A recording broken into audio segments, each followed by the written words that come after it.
She had gone to South Africa because she wanted to help.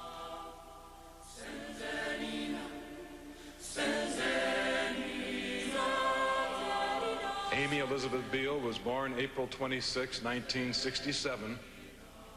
That's not very long ago, is it? She's survived by Linda and Peter, her parents, Kimberly, her sister, Molly, her sister, and Zachary, her brother.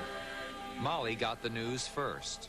The State Department called me at my office, and having this woman say, well, something bad has happened, are you sitting down? And I said, is she dead? Yes, she's dead. What happened? It happened along this road, in the black township of Guguletu, when a mob of 30 youths attacked Amy as she was driving 3 friends home. The group began throwing stones, shattering her windshield. Amy jumped from her car, ran toward this gas station, but the mob caught her. They bludgeoned her with bricks, and then stabbed her to death.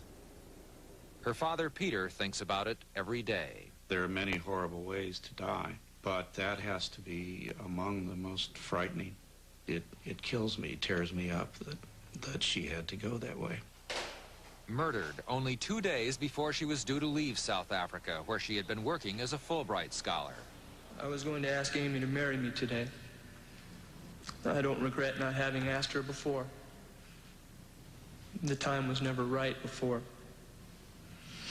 In the last letter that she wrote to me, she told me 1 year isn't so long in the big picture. How could we have known? How could I have known? But Amy knew there was danger.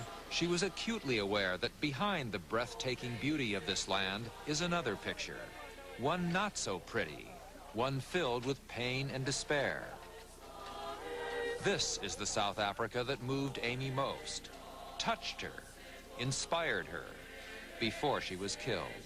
Amy's friends and colleagues also know that behind her beautiful face and inside her beautiful little body was the heart of a warrior.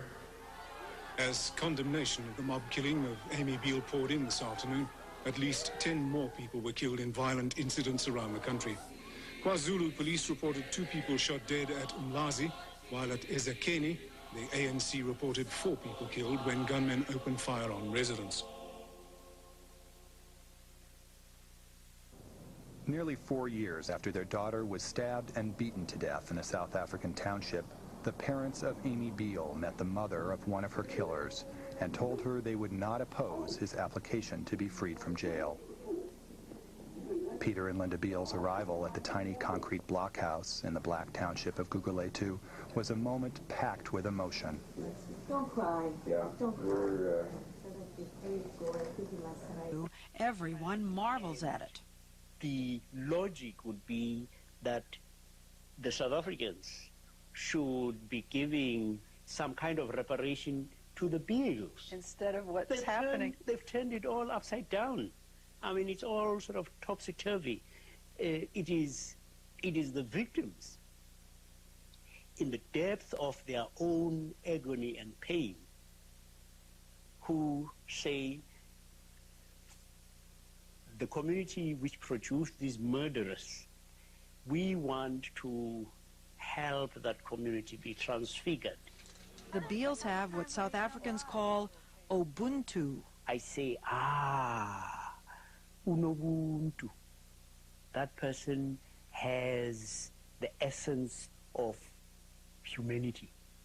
Ubuntu speaks of generosity, of warmth, of hospitality, of compassion, of caring.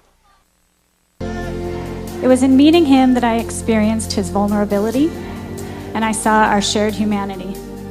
We were both afraid, we both loved our families, and we both wanted to live our futures free of grief.